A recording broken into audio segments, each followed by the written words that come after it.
Hello and welcome everyone back to another episode of the Adam Hazara Show. Thank you guys so much for tuning in today here on Sunday, January 26th of 2025. Of course, myself, Adam Hazara, joining you guys from the studios of my own bedroom once again. We got a lot to talk about today. More Bruins Hoops news, of course. Wake Forest boys basketball, some big wins this past week. Or Fairfax, South County, of course, have a big week coming up with 4 games in 5 days. We'll get more into that. And of course, in girls hoops news, the return of a specific promising player. We'll get more into that. Before we start, make sure you guys leave a like, subscribe, share this video with a friend, comment your thoughts, and of course, turn on notifications so that way you do not miss another show. Also, be sure to follow the show over on X, over at Adam Hazara Show. And also, any questions for the mailbag can be put in the chat. Email to the Adam Hazara Show at gmail.com, all lowercase letters in that. And of course, you can tag the show on X with your question. The capital A in Adam, capital H in Hazara, and capital S in Show. So make sure if you guys want to be part of the show, make sure you shoot out your question to the mailbag. So that way you can be part of the conversation. So without further ado, let's get into today's show. So we're going to start off with some big news, of course, over on the boys' side of Bruins Hoops today. Man, what a week it was for them. Big week. We were facing 2 big opponents in Fairfax, South County, 2 of the stronger programs, not just in the district, but in the Northern Virginia area in general, as of many recent years. And talk about that first matchup with Fairfax on Tuesday. That was at Fairfax, and man, that was a huge win away. They won that game 52-46. Of course, that was a game where Tidy Clayton came back, scored 19 points on the Lions. Of course, we were kind of questioning the game before with West Potomac if he had something going on with his leg or his knee, something in the lower half of his body that was preventing him from really playing. Because, of course, in that West Potomac game, the game before, Bruins lost by 14. He did not have a single point in that. He wasn't really getting a lot of minutes, but still starting that game. So it's kind of an interesting situation for him, but it seems like he's not bothered anymore. So, of course, he also had 16 points in that game versus South County. We'll get into more of that in a few minutes. But again, that Fairfax game, a really big win, a really gutsy win. Again, one of those other defensive battles that you see all around the district this year. Fairfax, one of the best defensive teams in the district. And again, this was a kind of a game that I think a lot of people, including myself, kind of was thinking it would probably go either way. Both Wake Forest and Fairfax, very good defenses, but again, overall, they don't really have the offensive ability to, as a lot of other teams do, the ones that are more known to be state contenders like a Woodson or a Hayfield or a South County. One of those teams like that. But you probably could see that I think if you had to choose between the two, Wake Braddock really has more balanced offense. We've really been seeing, and speaking of which, we've kind of been seeing that offense come more so together lately. Of course, Clayton, we've mentioned. Nate McComb keeps doing his thing. He's had like two games where he's had double-doubles in the last 3 games, both on the points and the rebound side. He's been a major force to be reckoned with this season, of course.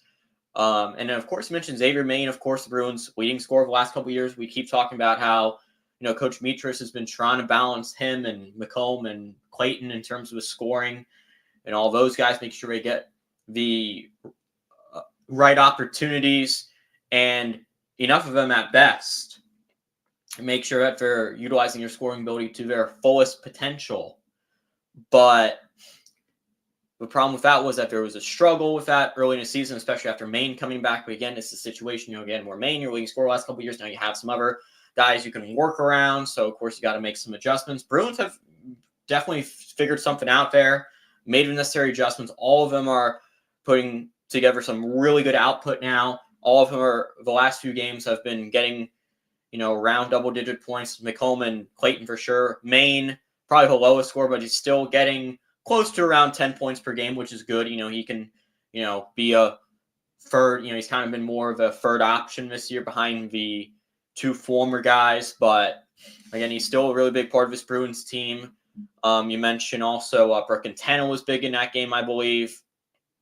He continues to do very well as one of the starting guards. He's a sophomore for Bruins this year. One of the main guys doing well in that new look Bruins. In between, I think those two teams are like really good defensively, but not, even with the offense, Bruins this year, not still putting up a lot of points, but still, it's balanced enough to be getting the job done, still playing really good defense. You're probably I think this is obviously the team that we're going to see this season. I think, with only a couple weeks left remaining, this is kind of the team we're going to get. Bruins are going to get, have some nice, offensive balance scores, your Clayton, McCombs, Maines of the world, maybe a little bit of Niktar action, a little bit of Burkentena action in there. But I don't think you're going to see some crazy, some crazy scores. If the Bruins are not going to average, 60, 70 points per game, which is, 6 points per game seems to be in the region where most of the highest level scoring offenses are scoring, such as a Hayfield or a Woodson, South County, teams like that. And we're probably still going to see him play good defense again. It's kind of like with the theme for a lot of the teams this year in district, not just like Lake Braddock, but it's like Robinson, West Potomac, a couple other teams to name in that same field. So again, it's kind of, it's always a dogfight with one of those teams. And even with like Woodson, South County, which are kind of like the two district favorites this year, always a dogfight with them. I think it sets Lake Braddock kind of apart from some of those other teams. I think their offense is more balanced. I think Fairfax, for example, now, we talk about Cam Yingling, of course, a great senior guard. He's averaging around 20 points per game this year. He dropped 24 in that game on Tuesday versus the Bruins. And then you also have that sophomore center, Markley, who's averaging around 10 points per game. Those two have been good for the Lions this year. But besides those two, really not other scoring that the Lions are really getting from their offense. This is a really different offense we've seen for the Lions the last few years. Usually they'd have a lot of the other high-octane scores. Like you'd see a Cam Love or Ronnie Peters from a 2024 class. Guys like that who've been doing well. But again, it's just those two. I think they don't have any, and they don't really have anyone else. I think even getting over 5 points per game, even the guys in their starting lineup, if they've thrown after, not named Yingling or Markley. So that's something to watch out for. But Fairfax, again, the reason they're winning games is because, again, they have one of the better defenses in here. Nova Hoops put out the stat tweet the other day where they have like the top 20 defenses out of all of the Nova schools, public and private, in the area. So that was something big to name. And Bruins, again, I think they had enough offensive output. I think they're getting more than the Lions are now. The Bruins are averaging more points per game than the Lions are this year. So I think that's really what sets them out. And the Bruins can play, probably, again, solid enough defense, or maybe just as even better defense than the Lions have in their name to beat the Bruins. So I think, just fair, for that, probably, Bruins, I think, at full strength, they can beat the Lions. Lions were at full strength. So see that's a potential, big match you can see in district or region. But again, also as a Lions team, you really had to take care of, coming into that game, 6-7, really need a big win at that time. Now, one of the Lions were still I think they were 1-6 in the district standings, like 1-5, 1-6 in the district standings coming in, but still that's a team you need to be a team. You knew that was going to play tough, always plays really good defense. Bruins took care of their job there. His team coming in, that the Lions had lost like 4 or 5 in a row. And again, having a lot of offensive issues again, no more scoring really outside of Markley and Yingling. Bruins took care of that. And then really, it's getting that South County game, really interesting game on Friday night. Of course, shout out to all the players who were there from the part of the Lake Braddock Athletic Hall of Fame in the class 2025. Big shout out to them for coming back. Really good moment to see. And all the athletes were there. Just want to shout them out real quick. And then, again, also really big game with Bruins and Stallions. Now, Bruins and Stallions in boys basketball, arch rivals. This was a game that a lot of people want to come out to see. Bruins got their biggest hype squad turn up of the year. Now, South County was mostly parents, I know. When I broadcast, the away side is literally right behind me because that's where the broadcasting is. So I just see everyone the away side. Mostly, right behind me is all parents. Few student fans, not really much, but I could see from across the court on Lake Braddock side, there were a ton of Lake Braddock fans, mainly a lot of football, baseball players out there. I think they're kind of there to see some of the athletic Hall of Famers like Lamont Atkins in football, Logan Driscoll, the Tampa Bay Rays catcher who got inducted into the Hall of Fame. So they were probably there for that because they really want to see them, maybe, talk to them a bit and, see what's good with them. But, again, still some really good support. And, the Bruins, I think this is a game, probably expecting, probably, kind of going to be the same, in December, where the Stallions won 53-44. And you said, oh, this is going to be another game where Bruins lose against Stallions. Because I'll tell you why. Bruins had not won a game up to that Friday win. They had not won a game versus the Stallions since the 2020 district finals. That was Jamie Kaiser's freshman year. I think you still have the center. I forget his name. I think David Hamilton or something. He went to Virginia Academy for his senior year. And then I think he had sophomore Trey Siegel. And then Quincy Vai is a sophomore. This is the year after Quentin James graduated. And, it's been almost 5 years. It was pre-COVID. And, talk about an arch rivalry. The Stallions just dominated Bruins every matchup for 10 matchups straight. And for almost 5 years, Bruins finally come away and say, finally, we end this losing streak against Stallions. Now, it was an impressive game by Bruins. Beat them by 23 points. Not the score that you would have expected. We'll go over the positives for Bruins first. I do have a couple of takes, maybe more, so people will consider on negative side. We'll go over good news first. Good news is, more consistency. Again, we talked about in the balanced scoring. Clayton, McComb, and Xavier Maine. All of them had really good games. McComb for another double-double. Clayton was 16. I think McComb also had 16, maybe between 16 and 18.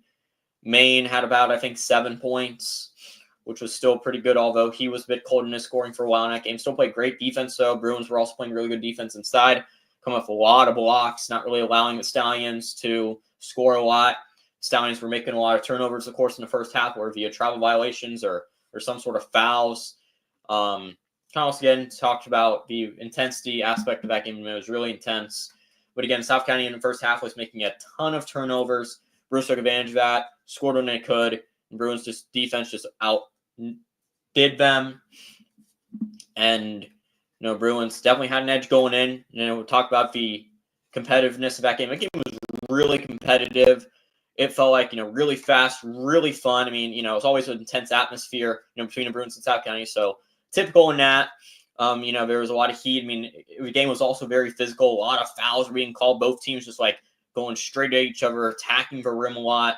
Getting a lot of fouls called.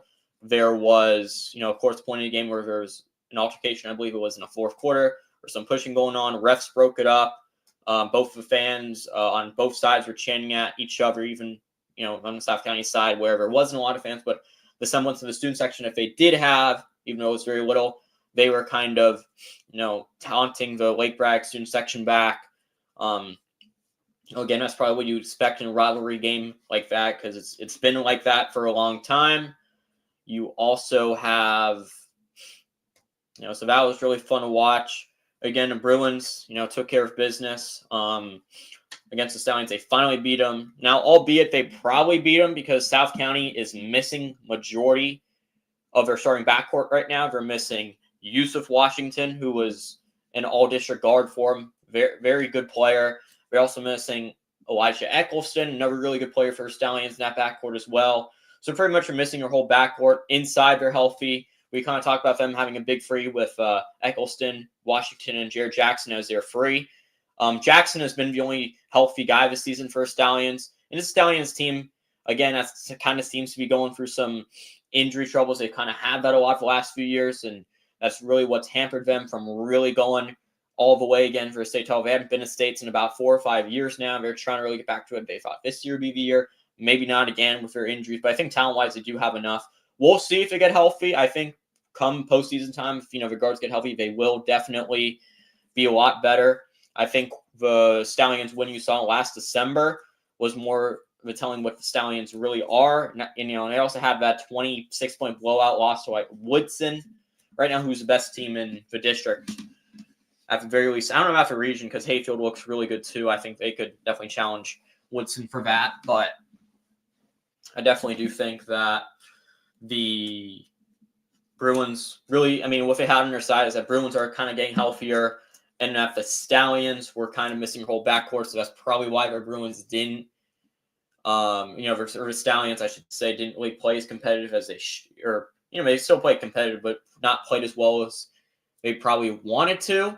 So again, I know Washington was healthy that last matchup on December 20th, and the Bruins were at SoCo. So I think, again, see what happens in the district tournament. Probably that's when you would see the, probably fully healthy Stallions team. We'll see if Washington's back. We'll see Eccleston, I think it's been out all season. We'll see how he does. We'll talk about some injury stuff on the Bruins side. And it was positive. So, Cleat Cash, who's been out, it's never a big part of Bruins offense. Cleat Cash, who's been out since the end of the football season. Bruins made their run in the States. He was a first-team all-region free safety for Bruins in football. Unfortunately, though, he had season-ending hand surgery. I think it was on his wrist specifically, but somewhere in that hand area. And the Bruins have been missing him for nearly the first 2 months of the season at this point, because the season started back on December 3rd. And this is a guy who has played really good defense, decent shooter, and has also had a lot of experience. He's a 3-year varsity guy now. He's been on the varsity team with Coach Mitras since he was a freshman. He's someone who's lived through some of the worst seasons of Bruins boys basketball, including the 3-20 season last year. So you have that as well. And he made his home debut. Now, I don't know if he played in that away game versus Fairfax on Tuesday, but at the very least, the South County game was his home debut for the season. Did really well. 9 points off a bench. That's another guy Bruins are getting back, and we'll see what Walker's Mitchell health is looking like now. Again, Cash big offensively in Bruins win. We'll see what Walker Mitchell is doing well. That's someone who could potentially be a starter Bruins. I know he got quite a few starts as a sophomore last year. Nice 6'3", 6'4", big guy for Bruins inside. And I know just why Cash, a Bruins secondary man in football, got hurt. And he's been hurt longer than Cash. Walker Mitchell has had a worse injury. I think he only played 3 games during football season. Didn't have a game played in their postseason run this year. So that's someone else who the Bruins are looking at. But Cash does definitely give the Bruins a boost. Definitely need that boost. Provides them some depth off the bench. So I think they need a little bit. I think talking about off the bench, you have some good defensive depth in, Riley Peterson, who's a big inside. He's been good defensively this year. Got a lot of rebounds and just done a really good job being physical there. You have, Dean Johnson as well, who's been there, gotten some steals at guard. Of course, he was starting some games at guard when Xavier Maine was out, but Maine is more so of a guy who's been in the Bruins lineup for the last several games, so he's looking like he's going to be a permanent starter for the rest of the season. Now, again, there was that one period where, Maine and Johnson were kind of in and out of the Bruins lineup, but I think clearly you got to have, a guy who's been your leading scorer the last couple of years, you have to have in there. You got to figure something out with Clayton and McComb. Again, the Bruins have done that. We'll balance out scoring with those guys. So really good for Coach Mitras and his squad right there. And then, also Bruins need some depth because I think they've been running a pretty tight rotation with just like Peterson and Dean Johnson off the bench. Sometimes we have seen Noah Andriana-Fana off a bench as well. But again, the 2 aforementioned guys we've been really seeing now. Brown Callanan, who is not on a team anymore, apparently. He's not appearing on the roster at all. He would have been some good inside depth for Bruins. He was some really good scoring depth for Bruins. I only played a couple games this year. I don't know what happened with him, but he's off the team. So hopefully he'll be back on the team at some point. We'll see what happened with him. And then we'll see if Walker Mitchell gets back. So that'll be some more depth for the Bruins. But again, the Bruins and more depth from the bench. That was pretty tight. Now they have another, kind of a big time scoring option as we've seen Sissoko in Cleat Cash. So we'll see what he can do. Again, we'll talk about kind of Bruins this week. So this might be a week. Now, I don't know if you'd say it would define a season, but I think it does kind of define a season in the sense that, it can really propel you in the standings because you got 2 games versus West Springfield, game versus a really good Robinson team. And again, you have a away game versus Langley. 4 games in 5 days. So Bruins have to come prepared. Maybe they don't play as physical as they want to. I don't know if they do some sort of load management things. Maybe they do. But I don't think they will because, for the most part, their star has been healthy this year at the very least. Maine, of course, are late because of football, because he had to wrap up football season, but there's a chance where you get to see Cleat Cash more, maybe limited minutes for him, just trying to work himself back from that hand injury. But it will be a big week for Bruins, too. Game versus West Springfield tomorrow. Make sure you tune in for Lake Practice and Broadcast News Channel. Be on call that again. 7:30. Start time for varsity around that time, depending on when the time of the JV game ends and the freshman game. But again, it should start around 7:30, maybe 7:40, depending on that game. So make sure you guys tune in. Also tune in Tuesday for the Robinson boys game at home and the Friday game for when the girls host West Springfield. We'll get some girls talk in a few minutes, but big week for Bruins. Need to, probably in terms of district stands, if they, another week where they need to take care of teams that, kind of struggling. It may accept Robinson, but Langley's also team that's kind of struggling, even though they've had some close calls this year with some good teams in the Liberty District. And you probably got to take care of these teams, record, saying record says who you are. Bruins need to take care of. West Springfield has not been very good this year. With the Bruins offense, I think more figured out now. Defense still playing really well most of the time, except maybe, a couple hiccups here and there. You should win versus a West Springfield team that's 5-10 right now. You've already proven yourself winning against much better teams. You should win against a rebuilding West Springfield team, both on Monday and Friday. Of course, that Monday game tomorrow. I was supposed to play January 8th, but got postponed because of all that snow we had here in Burke. So now we're playing that game tomorrow as a makeup. And Friday will be at West Springfield and in Langley. So kind of a few games, relatively easy games in my opinion, that they should win. Again, West Springfield, although they have played a bit physical this year, they have played a bit close in some games. Their defense has shined at times, not as much as some of the other teams in the district, but their defense shown to be somewhat good at times. But the Bruins will need to step up and win those games. And again, I think the hardest game week for them will be Robinson game. They did a really good job of handling Robinson back in December on the 17th. Won against them 49-43 at Robinson. So, and that's a really good Robinson shooting team. A lot of coaches raving about him. Travis Hess got a great thing going there. Got his 200th win this year for Rams team that is so far having their best season since the 2016-17 season, which is the last time that they finished over 500, 14-11. I believe that was their last year in the Concord district before they moved back into the Patriot district. So this is their first winning season in the Patriot district, really. So, but again, Robinson, very good team. Offensively, they've been pretty nice. Really good on the outside. Got really great Julius Nemitz. Sebastian. They have Noah Barnhart. Benjamin Shuck. Some guys to name inside. They have Grady Hill, Matthew Rahim, some other guys that you got to watch out for. So, but really good perimeter-centric team that they got over there with Coach Hess, and their offense plays really fast. Bruins, though, did a really great job defending, though, against a team that shoots a lot. Has so many good shooters. Again, sometimes if they can be really hard to guard because you kind of, so if they have multiple good shooters out there, you can only send, you got to figure out, who you want to send, like a double team against. Bruins did a really good job out last time, kind of reading the defense and, figuring out who to guard in that game at Robinson. That's going to be a really good defense matchup. Should be a lot of turnout there for that game.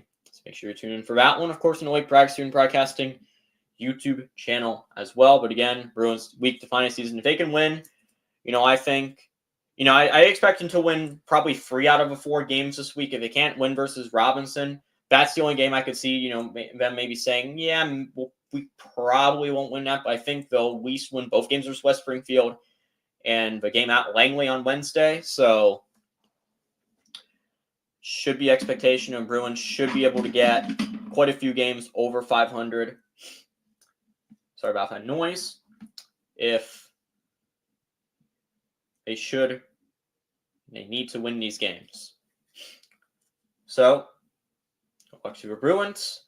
Let's go over to the girls basketball side, talk about some girls hoops for a second. So, again, I don't really think there's too much to talk about. I think it's just kind of more of the same for girls. We'll kind of just get the easy thing out of the way in the South County game. Probably a game you expected to be not very close. Again, facing a state contending South County team, which the Bruins faced all year. Very tough schedule. And again, never lost in their blowout. They lost 56-31 that game, so by 25 points. But I think they played a bit closer with one of those state contenders this year. I think last time they played South County, it was like 63-17. I think it was scored maybe 18. Something like that. The Bruins offense was a bit better this game. Not as many points scored versus SoCo. Or not as many points that SoCo scored on the Bruins, I should say. That was terrible, but you guys get what I mean. So again, that out of the way, but now you see. Now I want to talk more about that Fairfax game. Now, Fairfax and Lake Braddock and girls basketball, these are 2 teams that have really been struggling this year. Fairfax especially more so the last few years. But Bruins have also had their problems of, even though they've had some really talented teams the last few years, like Sarah Pritz and all that, they have still, kind of had some injury problems. And, even when they were all healthy, there was some inconsistency there. And they get actually blown by a lot of really good teams. They can never beat Robinson. And, whoever they needed to try to make the state tournament never did in the Sarah Pritz era.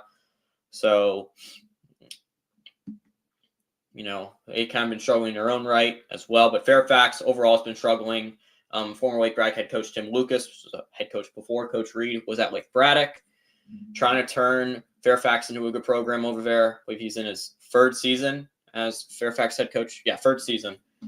And so, it was, between 2 bad teams, trying to kind of get on the feet. You probably expect it was going to be relatively close. But this is a game where you kind of say, if Bruins, they got blown out by an AC team, 62-38 AC team that's also rebuilding this year. So you could kind of say that what was it going to be going into this game? Was it going to be really close? Was it going to be Bruins getting blown out again? Now, Bruins did play close for most of the game. They only lost by 7 points. It was 50-43. Fairfax winning the final. And, like I said, Bruins played close most of the game. But again, we'll kind of highlight the one positive part of it. A couple positive parts. They played really hard. They seem to kind of be hitting their stride better. I think, of course, we talked about how Pacey Magnuson's been out for the first month of the season with an ankle problem. She's fully recovered now. She made her debut versus Oakton earlier this month, and she's been getting healthier and healthier every game. And now she's at the point where she can pretty much start. So we see that with her now. She's getting to start a lot more inside at forward, gives the Bruins some height for a team that doesn't really have a lot of height in a lot of places. They are overall pretty undersized. May Emma Kajun being 5'11", according to the roster. She could actually be, she actually outsizes a couple bigs in the district, like Savannah Simmons over at South County. And in the region, Lena Massey over at Edison. Very good Edison team over there in South County, of course. She actually outsizes a couple of those bigs who are like 5'9", so she could probably be a star in a couple of teams. One of the more valued players for Bruins defensively. Not much of an offensive scorer this year, but defensively she's done a good job handling the ball over there. But again, Bruins also get some inside help with Magnuson, good rebounder, some good scoring with her. She actually showed in her home debut. I believe that was her first start of the season where she scored 10-plus points. And you saw her starting. Katie Lastra was a girl for Bruins who got moved to the bench. And she actually came off the bench, shot some really good threes. When she's at her best, she's a very good 3-point shooter. And and again, Bruins kind of get a depth boost, like in boys with Clayton Cash coming back. Bruins get some depth boost with Pacey Magnuson coming back for a team that's lacked a lot of depth this year. So we get Pacey Magnuson back. She's starting. She's been doing better. She also had a decent game versus South County as well. They have, of course, we talked about Katie Lastra. She's a good 3-point shooter. Been one of the better shooters for Bruins this year. Now, Bruins team overall that kind of shoots a lot of 3-pointers. That's kind of the way that they play. But, again, Lastra coming off the bench and maybe, Coach Reed, kind of make the argument that, she's been starting all season. Why is she on a bench? Why don't we, why is, we could have Hannah Lee out there who hasn't been scoring a lot for the Bruins this year, but I mean, she's a sophomore. At least it makes sense to have her out there trying to get development. And you probably know, already being 114, you're not really competing for anything this year, especially with the top half of the district being really good, pretty much from Woodson, South County, Robinson, West Potomac. You already know you're not going to be any one of those teams, and you're probably not going to be any of the other teams in the district. You're already proven you're the worst team in the district this year, probably worse than a lot of the other crummy national district teams. Maybe like a Lewis or like a Justice, some teams like that. But, and again, and then if we're still starting Emily DePaul, Bruins senior. Now, she's been the most consistent player this year. Bruins probably are starting her because they want, she's a senior. They want her to get her last moments out being a really good player, and, have a good send-off. And, I guess, you could make the argument, and I think, I am with this, but I think the Bruins should just, kind of bench Emily DePaul, not because she's not a bad player, but, because you're already not competing this year. You got to give your development to Kate Lastra. DePaul's not coming back this year. She's a senior. She's going to be graduating, going to college, wherever. I don't know. And you probably should give it to Kate Lastra. She could be someone who could be really good for you this coming next year. She's a junior. Only a junior this year. Develop her with Hannah Lee. Get Mackenzie Berger, Cajun, and Pacey Magnuson, who's a sophomore. Get all 5 of them, many minutes you can for the rest of the season. Just say, you know what, we're just going to say, to heck with, trying to start this year. You still give Emily DePaul her honors and senior night. Just try to develop your players. That's really what the Bruins should do. Now, I don't think they will, but again, something that they should really consider at the very least. Or if you're not, or if you still want to play DePaul significant minutes, maybe have her come off a bench, for some minutes. If you really, if you still want her playing in there, and I think to the extent she should be, she could, playing, she could still, make players grow, especially the younger people on the team I was talking about. But she needs to, again, the Bruins should really probably just focus on this point, developing who they will still have control of for next year. Pretty much, I'm pretty sure Emily DePaul, if trades existed in high school football or high school basketball, she would probably be one of the candidates the Bruins would put out on the trade block, and she'd probably be traded to a team that probably needs perimeter depth. She's been a good guard this year, could help a lot of teams out. Good rebounder at her position. So at guard, only being like 5'5". So that would be something to keep in mind. So again, kind of keep that in mind. Just imagine, just focus kind of on development next year. Focus on trying to maybe develop a younger core for a future. Develop maybe more competing this year. And I think Bruins and girls basketball will be better next year. We'll have a lot of these new stars this year with more experience, at the very least. They'll have kind of gone through the whole season. They'll have had some seasoning. So they'll have that going with them next year. So I think that should be something the Bruins should at the very least consider. And I'm surprised actually a lot of other teams that aren't really in contention, not really trying to aim for, trying to compete. And maybe the Bruins kind of have that in their mind this year. Maybe, okay, Pacey Magnuson, they already knew she was going to be out, and they saw her as a key part of them being good this year. And, maybe they're going to wait a month and see, okay, maybe we'll see how it goes. But then, they probably kind of gave it a chance, with her coming back, and we'll see, what, maybe we'll see if we can get on a hot streak. We'll see what other teams can do. Maybe we can pull off a couple wins, because we've seen some of the other lower tier teams in the district kind of play close. We've seen maybe, I don't think West Springfield is that low tier of a team, but they're kind of like middle of the pack, I would say, in terms of like the district. They're, I think, 5th place right now in the conference standings. And thinking, okay, maybe we can get on a little bit of a streak, get some momentum going, and maybe we could kind of get into a place where we could kind of say, yeah, we might be able to compete. But I mean, even if it's a little bit, you shouldn't even be going for it, especially at a point, in January. I think they're already, 1-9 or 1-10. So, it was kind of an interesting thing there. And, again, I'm surprised a lot of other teams don't do this. You're trying to focus on your development next year. If you know you're not going to be competitive, if you're like 1-10 or like 1-15, you should be developing for the next year. I don't know why. Why other teams don't focus on that.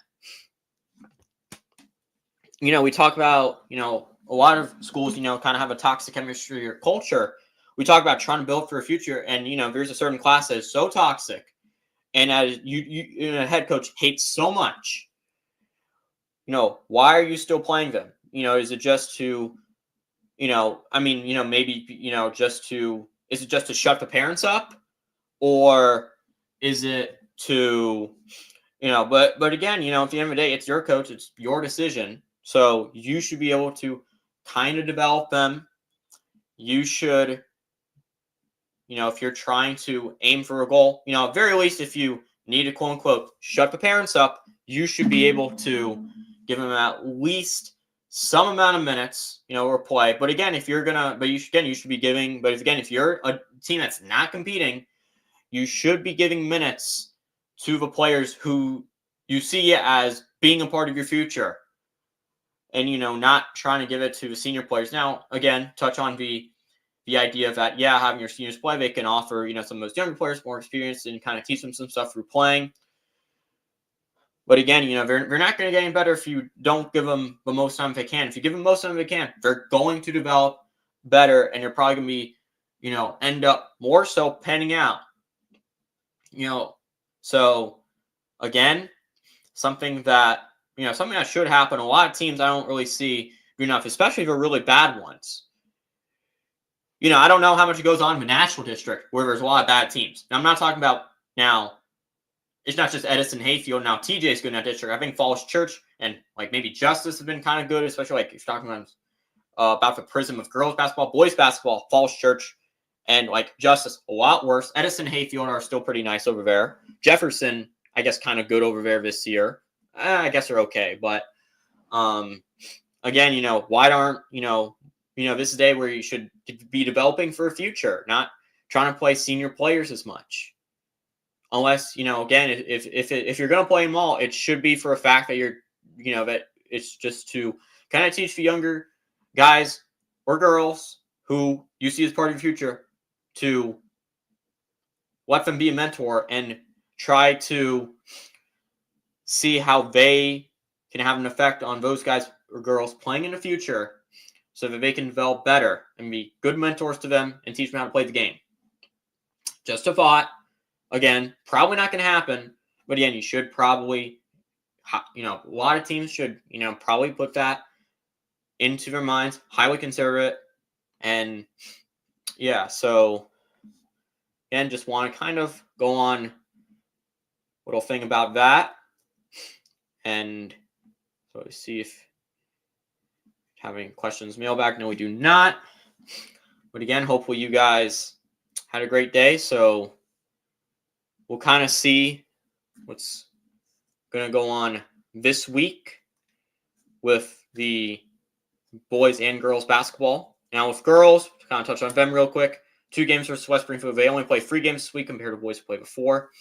Girls still have to make up a game more. West Springfield, Friday, another game West Springfield. Probably another games they're probably not going to really stand a chance against. And again, Robinson Tuesday. Again, you're not going to beat Georgia Simonson probably. Again, never blowout loss there. Probably two more blowout losses to West Springfield. West Springfield actually has kind of a solid team over there. They've always have with Coach Gibson, who's the winningest coach in VHSL girls basketball history. They have him over there. He's still kind of doing a great job, even though he's not had nearly as good of a team as he has when he back in the days like maybe 10, 15 years ago when he was leading teams that were perennial state contenders every year. But They do have still kind of a solid team this year. That's a lot better than Braddock.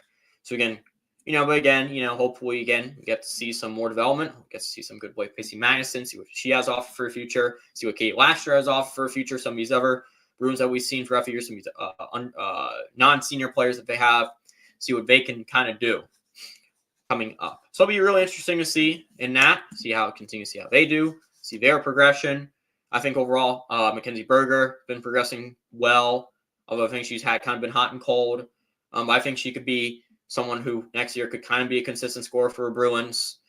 I think Kate Lasher has been developing kind of well. I think there's been a bit of nice progression from some of these Bruins players. Pacey Magnuson is going to be probably kind of a future all-district player for Bruins in this next season or so. So we'll see that. Emma Kajun has kind of always been up there as being maybe someone who'd been all-district. I think she might have been honorable mention her freshman year. Bruins with Sauvé Reed, who's now playing in Maryland right now. She hasn't played for Bruins in 2 years. But you also have Kajun, of course. We'll kind of see how she develops more inside. She's a 3-year varsity starter now. She'll be back for one more year. So, again, she's probably someone who should, who's going to be playing too. She has a lot of the varsity experience, been playing for 3 years as a starter. She's going to be a good mentor to some of the other new stars this year, like a Berger, Conley. Kate Lasher, of course, been starting a lot of times. Pacey Magnuson would have been a full-time starter this year had she not been. Now, she is now, but she would have obviously been starting a lot inside had she obviously not sustained the ankle injury and been out the first month of the season. So, yeah, we would have seen that. But again, we'll kind of see how they're progressing, and we'll kind of see how they do this week. So thank you everyone very much for watching the Adam Hazara show today. No, a bit longer episode, just over 42 minutes now. But thank you guys so much for tuning in today. Make sure you hit that like button, subscribe, share the video with a friend, and turn on the notifications so you don't miss another episode of the Adam Hazara show. We'll be back next Sunday for episode 12. We'll be recapping a big boys basketball week coming up. And we'll get in some more girls hoops talk next week as well. So thank you, everyone, so much for tuning in today. And I will see you guys next Sunday. Have a good night, everyone.